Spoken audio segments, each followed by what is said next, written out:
Assalamualaikum warahmatullahi wabarakatuh. Saudara sekalian, selamat berjumpa kembali dengan saya dari dalam program di Desa Tira. Pada seri yang ke-42 ini kita akan bicara tentang rencana kerja BPD. Namun sebelumnya, lupa subscribe dan bukan tanda lonceng agar selalu dapat memberikan atau notifikasi terhadap video-video terbaru dari Spin. Jangan lupa pula bagikan video-video Anda buat media sosial Anda. Program Haji Desa Tira ini juga bekerja sama dengan madu bawang, obat herbal, produk dari madu bawang ini sangat bermanfaat untuk kesehatan, terutama untuk sebagai pencegahan, pengobatan, juga sebagai pemulihan. Karena itu, kala berminat untuk mengkonsumsinya, silakan kontak person atau hubungi kontak person yang ada di situ. Saudara, bicara tentang rencana kerja BPD. Sesungguhnya, secara eksplisit dalam Permendagri nomor 110 tahun 2016 tidak diatur. Jadi kalau memang di Perda maupun Perbuknya daerah masing-masing ada, syukurlah. Berarti memahami bahwa PD itu perlu memiliki rencana kerja supaya terarah kegiatannya, terarah aktivitas-aktivitasnya dalam rangka menjalankan tugas pemerintahan. Jika Perda dan Perbuk ternyata juga tidak mengatur secara eksplisit masalah ini, maka alternatif berikutnya adalah PD harus mengaturnya dalam aturan PD atau peraturan tata tertib. Bagaimana dengan rencana kerja PD ini? Apa yang kita tuangkan menjadi substansi program kerja? Setidaknya dapat saya uraikan sebagai berikut. Yang pertama, yang harus diprogramkan, yang harus direncanakan sebagai kerja BPD adalah mengenai penyelenggaraan administrasi. Penyelenggaraan administrasi ini meliputi korespondensi atau surat menyurat, registrasi atau data-data administrasinya, atau data, lalu regulasi. Itu terkait dengan peraturan. Ini harus dijalankan, diprogramkan, atau direncanakan.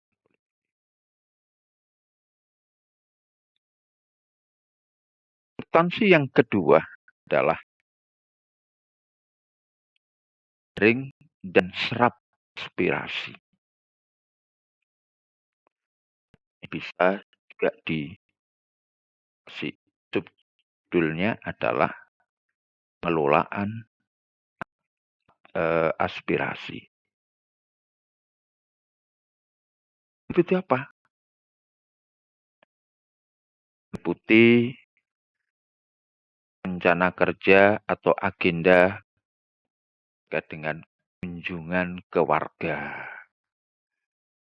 Yang kedua, musyawarah dusun atau wilayah. Yang ketiga adalah musyawarah desa. Karena dari tiga aktivitas ini memungkinkan untuk dapat menjalankan fungsi aspirasi itu tentunya berupa menjaring, menyerap aspirasi. Ini. Substansi yang ketiga di dalam rencana kerja BPD adalah tentang anggaran BPD.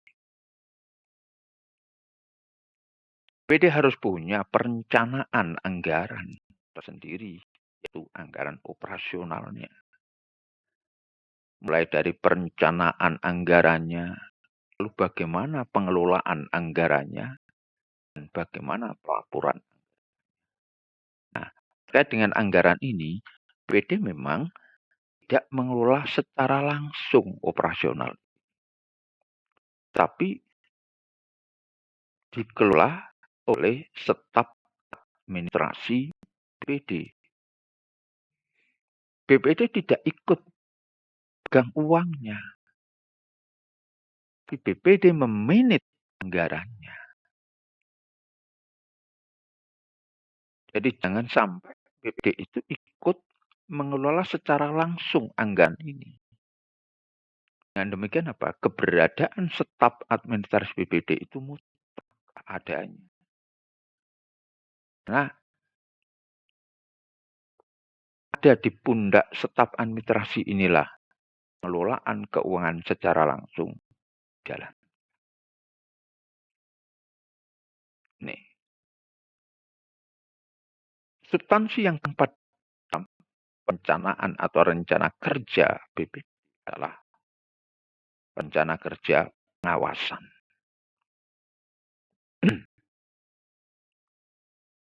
Pengawasan ini harus direncanakan dengan baik. Setidaknya, pengawasan yang dilakukan adalah terhadap perencanaan kita. Kemudian yang kedua yang kedua adalah pengawasan terhadap pelaksanaannya. Yang ketiga adalah pengawasan terhadap pemerintah desa. Kebijakan ini berarti apa? Di luar perencanaan, tapi ini dilaksanakan. Ini harus diawasi. Sebab supaya nanti tidak terjadi adanya kebijakan pemerintah desa yang benar-benar menyimpang dari perencanaan desa.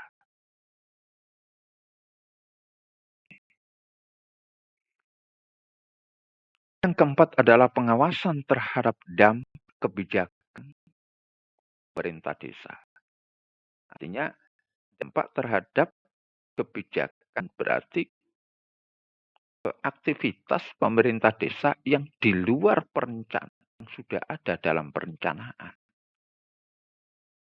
Karena insidensial, karena instruksi atau perintah dari atas dan sebagainya, ini harus diawasi bagaimana dampaknya. Sehingga supaya tidak terjadi keluhan yang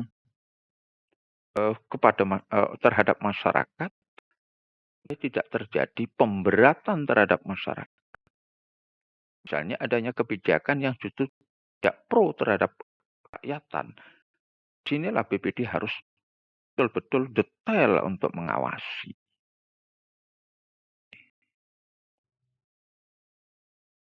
Substansi yang kelima di dalam rencana kerja BPD adalah program legislasi desa. BPD harus punya rencana kerja terkait legislasi yang ada di desa, peraturan desa. Mulai dari bagaimana pembuatan peraturan desa, bagaimana pengambilan keputusan desa, bagaimana pengelolaan sumber daya yang ada di desa, yang perlu diatur dalam aturan. Karenanya BPD harus membuat yang disebut dengan prolegnas atau legislasi desa. Sekali lagi saya sampaikan bahwasanya memang rencana kerja ini secara eksplisit tidak ada yang mengaturnya, tetapi BPD harus tahu bahwasanya inilah pekerjaannya. Misalnya ada istilah dengan prolegdes ini, ketemu. Regulasi yang manapun tidak ketemu, nanti akan bisa ketemu itu ada di aturan tata tertib BPD.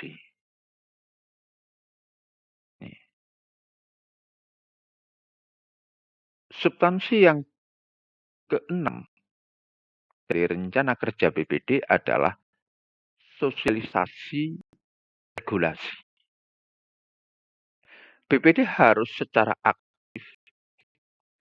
mensosialisasikan peraturan-peraturan yang terkait dengan desa, baik itu peraturan desa, peraturan daerah, peraturan bupati, maupun pada peraturan yang di tingkat pusat. Masyarakat harus disosialisasikan. Tugas pokok atau tugas utama terhadap sosialisasi peraturan ini ada di BPD, tidak di pemerintah desa. BPD lah yang harus mencerahkan terhadap aturan-aturan ini supaya masyarakat paham. Supaya masyarakat dengan kemudian masyarakat ini yang tidak paham malah dibodohi.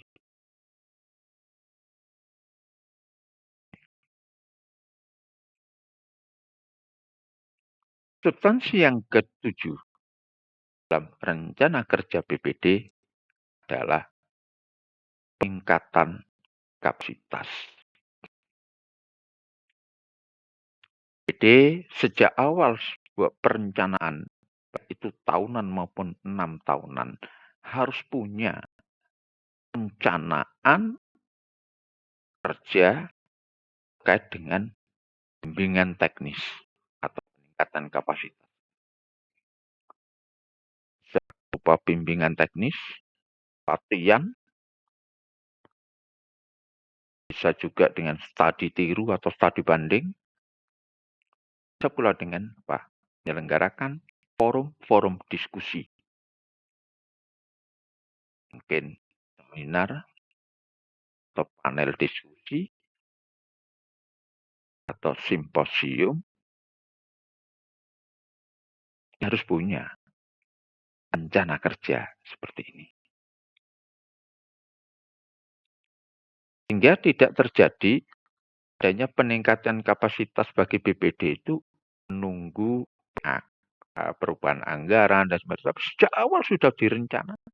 Sehingga APBD awal itu sudah terprogram. Rencanakan anggarannya.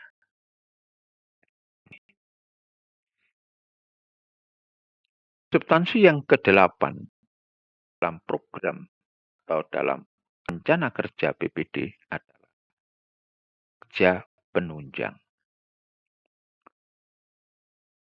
Kerja penunjang ini meliputi tindak lanjut terhadap apa yang diperoleh dari petunjuk pemerintah di atasnya atau supra. Ada program baru atau ada hal yang baru yang harus dijalankan oleh BPD, nah inilah yang namanya kerja penunjang. Mana yang harus ditindaklanjuti oleh BPD. Selain itu, kerja penunjang adalah bagaimana berusaha mengayomi terhadap masyarakat. Mengayomi kepentingan masyarakat. Bukan kemudian mengayomi pemerintah desa atau membackup pemerintah desa, lalu masyarakat justru jauhi atau bahkan juga masyarakat ini tidak dipedulikan. Tidak demikian. Kerja penunjang itu salah satunya adalah pengayoman. Pengayoman ini terhadap masyarakatnya. Nih. Yang kesembilan adalah rencana kerja terhadap fasilitas penunjang. Fasilitas penunjang meliputi pada alat-alat yang ada di kantor, sarana-sarana kantoran, kemudian dengan anggaran operasionalnya, lalu insentifnya bagi BPD, tunjangan bagi BPD. Nah, ini perlu direncanakan. Yaitu perlu dibahas, diajukan agar misalnya peningkatan tunjangannya dan sebagainya, insentifnya, lalu anggaran operasionalnya. Jadi sejak awal sudah direncanakan. Setidaknya adalah 1 tahunan. Akan lebih bagus adalah selama 6 tahun itu sudah punya perencanaan kerja ini.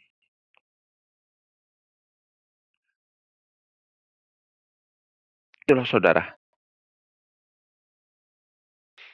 hal-hal yang perlu dijadikan substansi rencana kerja BPD. Agar BPD bekerja semakin profesional. Saya ulang, apa saja substansi tadi? 1. Penyelenggaraan administrasi. 2. Jaring dan serap aspirasi. Lalu 3. Tentang anggaran. 4. Tentang pengawasan. 5. Tentang program legislasi desa. 6. Tentang sosialisasi regulasi. Yang ke-7 tentang peningkatan kapasitas. Dan yang 8 adalah kerja penunjang, serta yang 9 adalah penunjang. Terima kasih atas perhatiannya. Mohon maaf atas kekurangannya. Puspintek Palira dalam program Ngaji Desa bekerja sama dengan Madu Bawang menyampaikan terima kasih. Assalamualaikum warahmatullahi wabarakatuh.